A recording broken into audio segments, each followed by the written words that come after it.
Além da gente entender que o governo estudantil deve contemplar as múltiplas formas de organização dos estudantes, desde o centro acadêmico, passando pelo projeto de extensão, pela atlética, e até por aqueles que não se organizam de forma imediata, mas que estão preocupados com a qualidade da universidade, a gente entende que o governo estudantil tem que ser forte e contemplar essa diversidade não é por nada, né? É porque a gente tem uma opinião e fazemos uma defesa de um projeto de universidade, de uma concepção de universidade. No nosso entendimento, a UNB, como muitas federais do país, nos últimos 4 anos passou por um processo de extensão, que foi importante porque incorporou outros setores da sociedade,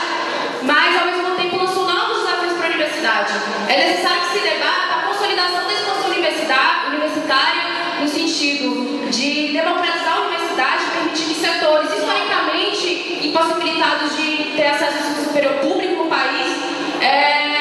possam participar de uma universidade verdadeiramente democrática. E na nossa opinião,